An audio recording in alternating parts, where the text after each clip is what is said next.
The day my husband introduced me as his little homemaker to the board of directors at his company's gala, I smiled politely while mentally reviewing the evidence I compiled proving I was the true architect of his most successful business innovations.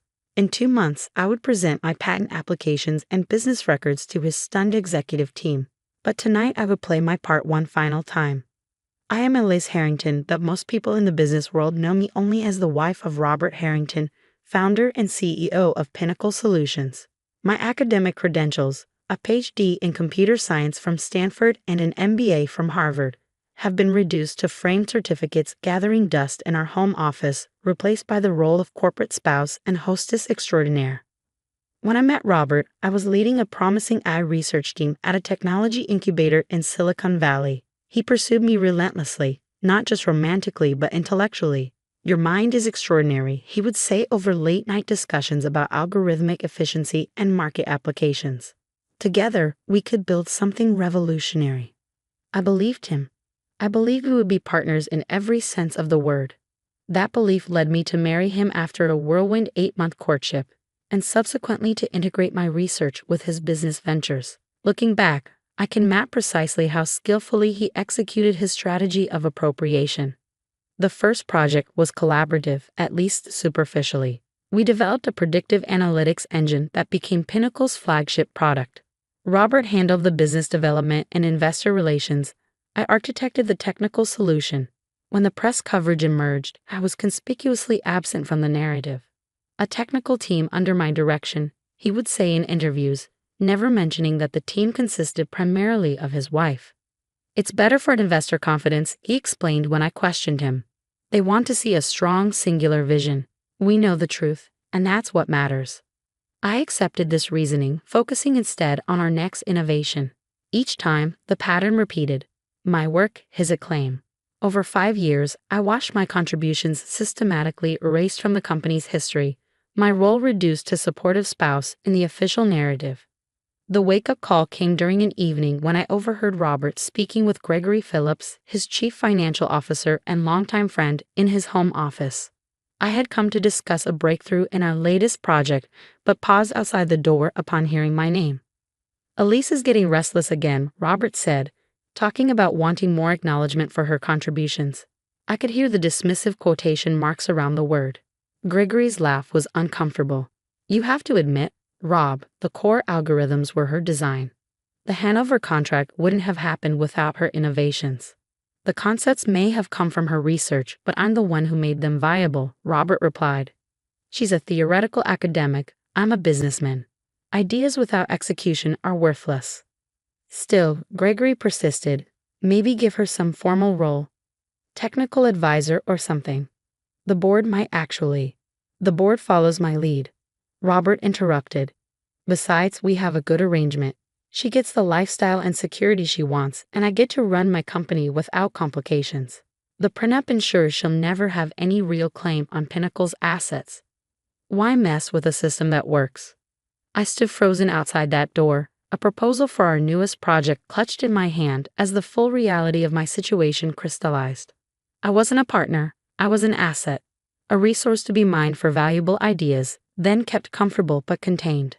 That night, I began planning my response, not an emotional confrontation, but a strategic reframing of our relationship. If Robert saw our marriage as a business arrangement, I would approach it with corresponding pragmatism. First, I established independent documentation of my work.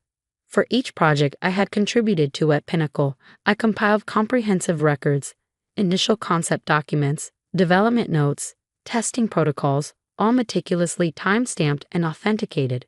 I stored these records securely away from our home systems, which Robert's IT team maintained. Next, I consulted with a patent attorney, not one affiliated with Robert's extensive business network, but a specialist from another state recommended by a former colleague. Under her guidance, I began filing patent applications for my most recent innovations, careful to focus on concepts not yet implemented in Pinnacle's products. For 18 months, I maintained the appearance of the devoted corporate wife while systematically building my position. I opened separate financial accounts, reconnected with professional contacts, and quietly consulted on projects unrelated to Pinnacle's business. all while continuing to provide Robert with the brilliant innovations he had come to depend on. The most difficult part was suppressing my natural inclination to confront the injustice directly.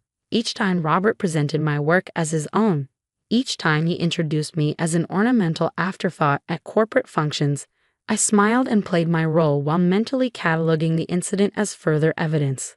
The culmination of my strategy came at Pinnacle's annual Innovation Showcase, an event where Robert traditionally announced the company's breakthrough developments to industry analysts and major clients. This year's centerpiece was to be an adaptive security protocol that promised to revolutionize data protection for enterprise clients, a system I had designed from concept to implementation. I sat in the front row as Robert took the stage, watching him prepare to claim sole credit for my work one final time. As he began his presentation, an assistant handed him a legal document. From my seat, I could see his expression shift from confusion to disbelief as he read the notice of patent approval. My patent approval for the very technology he was about to present. "Is there a problem, Robert?" I asked when he looked up and met my eyes. The remainder of the event was a masterclass in corporate damage control. Robert recovered quickly, announcing a strategic partnership with a new security firm, a shell company I had established months earlier as the holder of my patents. The analysts were intrigued by this unexpected development. The Pinnacle executives were visibly confused. In the aftermath, Robert demanded a private meeting. We sat across from each other in the Pinnacle conference room, the same room where my ideas had been harvested for years without acknowledgement. "What exactly do you think you're doing?" he asked, his voice tightly controlled. "Establishing appropriate valuation for my contributions," I replied calmly. "Just good business practice. We're married. Your work at Pinnacle was part of our partnership. A partnership suggests equal recognition and shared benefit. You've presented my work as yours for 5 years while reducing me to a decorative accessory in the company narrative." He leaned forward, switching tactics. "Whatever issues you have with credit attribution, we can work them out.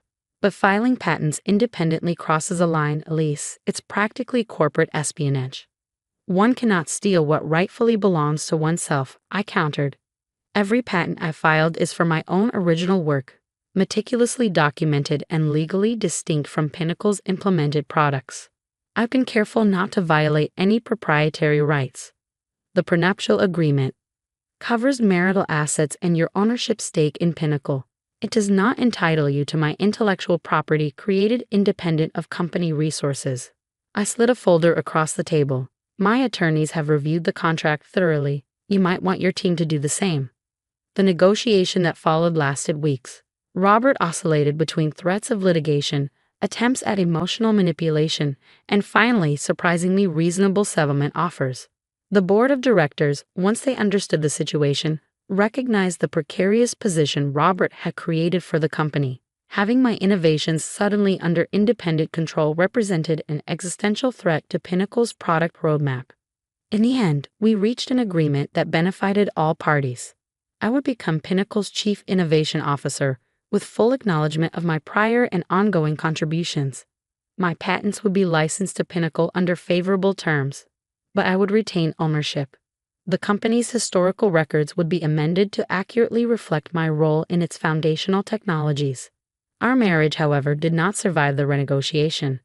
The trust had been irrevocably broken, not just by Robert's systematic appropriation of my work, but by the fundamental dishonesty about what our partnership meant. The divorce was surprisingly amicable, perhaps because Robert recognized the vulnerability of his position if we couldn't reach a reasonable settlement. 2 years have passed since then. Pinnacle continues to thrive, now with my name properly attached to the innovations that drive its success.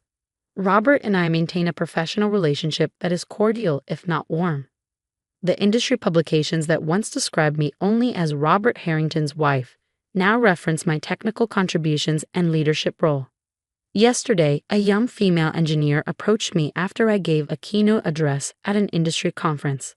"I've been following your work since you were publicly recognized as the architect behind Pinnacle's core technologies," she said. "But I've always wondered, why did you wait so long to claim credit? You must have known the value of what you were creating." I considered her question carefully before answering. I believed in a partnership that didn't exist. By the time I recognized the reality, Extricating myself required strategic patience. Sometimes reclaiming your value means first documenting it beyond dispute. Wasn't it infuriating watching someone else take credit for your innovations year after year? Of course, I acknowledged, but I channeled that frustration into meticulous preparation. Anger might have prompted a confrontation I wasn't positioned to win. She nodded thoughtfully. So you played the long game. I recognize that in business, as in chess, the winning strategy sometimes requires allowing your opponent to believe they're in control until they've overlooked your actual position on the board. As I watched her walk away, I reflected on how different my journey might have been had I understood earlier the importance of safeguarding my contributions. Now, as I mentor young innovators, particularly women, I emphasize this lesson. Partnership requires mutual recognition and respect, not just shared ambition. And when that respect is absent, the solution isn't immediate confrontation, but strategic reposition. The irony doesn't escape me that Robert's greatest business miscalculation was undervaluing his most important asset. In treating me as a silent partner rather than an acknowledged collaborator, he ultimately lost both my personal commitment and exclusive access to my professional innovations. Next month, I'm launching an independent research initiative focused on ethical applications of AI in healthcare, a field I've wanted to explore since my graduate studies, but set aside to support Pinnacle's commercial priorities. For the first time in nearly a decade, my name alone will appear on the founding documents. There's a particular satisfaction in seeing your own signature on something you've built, a satisfaction I had forgotten during those years in the shadows. Robert taught me an invaluable lesson, though surely not the one he intended. True partnership cannot exist without equality of recognition.